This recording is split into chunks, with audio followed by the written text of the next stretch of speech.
नमस्कार, मी भावना. स्वागत आहे तुमचं भावीस कुकिंग मध्ये. आज आपण उन्हाळी वाळवणाचा पारंपरिक पद्धतीने बनवल्या जाणाऱ्या बटाट्याचे चिप्स हे तुरटी न वापरता कसे पांढरे शुभ्र करता येईल ते बघणार आहोत. त्यामुळे व्हिडिओ शेवटपर्यंत नक्की बघा. चला तर मग सुरुवातीला महत्त्वाची गोष्ट म्हणजे बटाटा निवडताना जास्त पांढरा शुभ्र घ्यायचा नाही, थोडासा पिवळट घ्यायचा, म्हणजे याच्यात स्टार्च कमी असतात आणि अशा प्रकारे मोठे मोठे बटाटे घ्यायचे.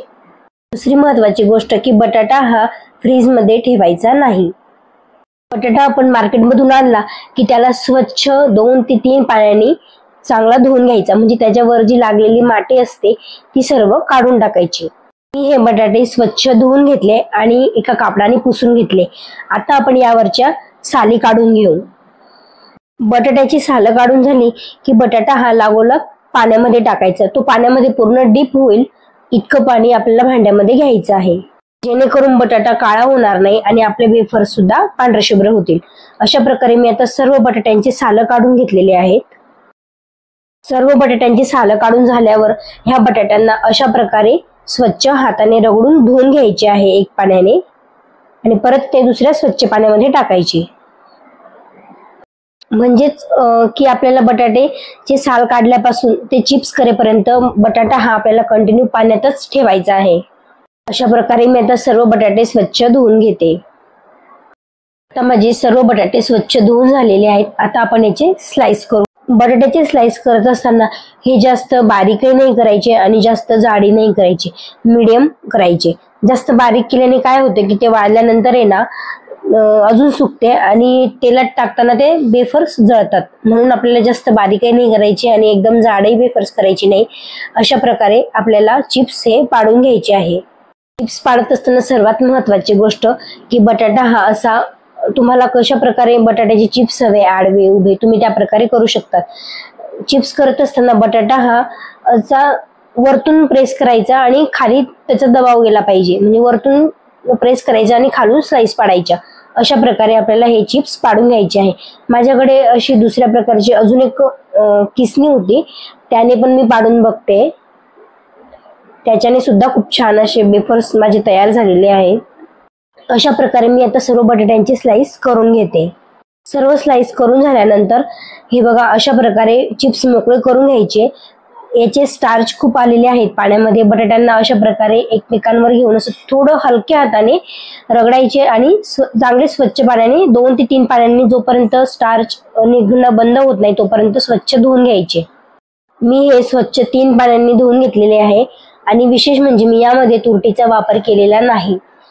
आज आपण तुरटीचा वापर न करता चिप्स कसे आपल्याला पांढरे शुभ्र करता येईल ते बघणार आहोत. अशाच प्रकारे मी हे सर्व वेफर्स जे आहे ते 3 पाण्यांनी धुवून घेतले. मला 3 पाणी लागले आहे. तुम्हाला एखाद्या वेळेस कमी जास्त पाणी लागू शकतं. हे चिप्स स्वच्छ धुवून झाले की रात्रभर याला पाण्यामध्ये ठेवायचं, किंवा तुम्ही लगेचही करू शकता, पण मी रात्रभर या चिप्सला पाण्यामध्ये ठेवते. म्हणजे मला सकाळी करायचे आहे वेफर्स, म्हणून मी रात्री सर्व पूर्ण प्रोसेस दुसऱ्या दिवशी सकाळी भांड्यामध्ये अर्ध भांड मी पाणी उकळत ठेवलेलं आहे. पाण्याला उकळी येऊ द्यायची. उकळी आली की त्यामध्ये मी 3 चमचे मीठ घातलेलं आहे. आणि आता सर्व वेफर्स या भांड्यामध्ये टाकून घ्यायचे. म्हणजेच भांड्यामध्ये जेवढं मावेल तेवढं आपल्याला वेफर्स यामध्ये टाकून घ्यायचे आहे. सर्व वेफर्स भांड्यामध्ये टाकून झाले की चमच्याने हे सर्व मिश्रण जे आहे वेफर्स हे सगळं हलवून घ्यायचं, म्हणजे त्यात टाकलेले जे मीठ आहे ते सगळीकडे लागेल. आणि झाकण ठेवून पाण्याला एक उकळी येऊ द्यायची.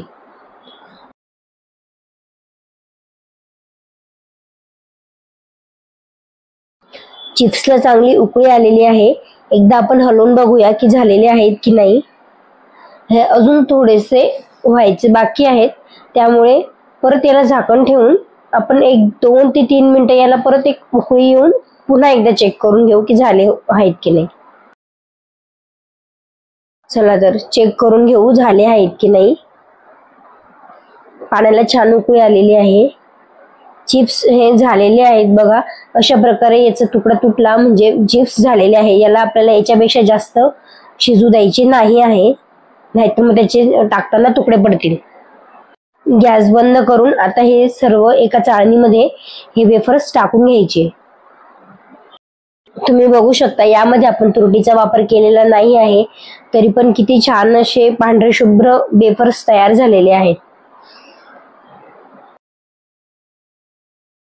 सर्व वेफर्स काढून झाल्यानंतर याला थोडीशी वाफ निघू द्यायची आणि मग याला आपण वाळत टाकणार आहोत। जास्त थंडी होऊ नाही द्यायचे, नाहीतर मग ते एकमेकांना चिटकून जातील। चला तर मग यातली आता थोडी वाफ निघालेली आहे। आता मी अशा प्रकारे माझ्या गॅलरीमध्ये हे वेफर्स सुकवून घेत आहे। हे अशा प्रकारे मी टाकून घेत आहे। हे असे उकळलेले वेफर्स आहे ना, खाण्यासाठी पण खूप छान लागतात। लहान होतो ना त्यावेळेस हे बटाट्याचे चिप्स काय करायचो, गुपचूप असे खाऊन घ्यायचो, कारण हे उकळलेले बटाटे खरंच, हे चिप्स खरंच खूप छान लागतात। आणि एक विशेष म्हणजे हे ज्यावेळेस अर्धे सुकलेले असतात त्यावेळेस सुद्धा हे खाण्यासाठी खूप छान लागतात। काही वाळवणाचे पदार्थ करताना आहे ना, खरंच खूप मजा यायची। अशा प्रकारे हे सर्व चिप्स टाकून घ्यायचे। आपण जर सकाळी सकाळी पटकन हे जर टाकले तर संध्याकाळपर्यंत तरी बरेच वाळून जातात। तरी दुसऱ्या दिवशी याला 2 दिवस ऊन दाखवायचं, म्हणजे हे चांगले कडकडीत वेफर्स सुकून तयार होतात।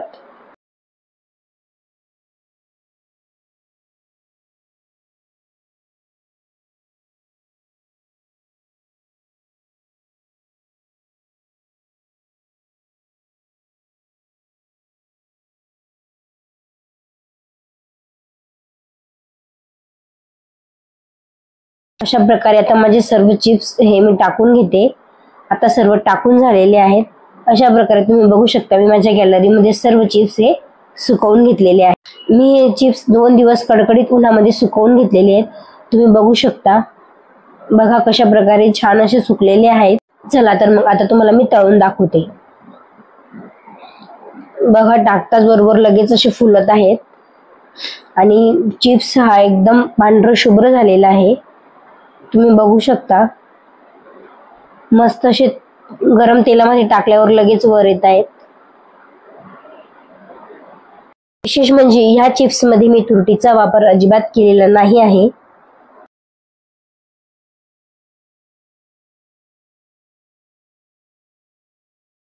बघा दिसायला किती छान असे पांढरे शुभ्र दिसत आहेत आणि एकदम असे कुरकुरीत हे चिप्स झालेले आहेत। मला ही माझी बटाट्याची पारंपरिक पद्धतीने चिप्स करण्याची पद्धत कशी वाटली मला कमेंट बॉक्स मध्ये नक्की सांगा। आणि माझी ही रेसिपी आवडल्यास व्हिडिओला लाईक नक्की करा।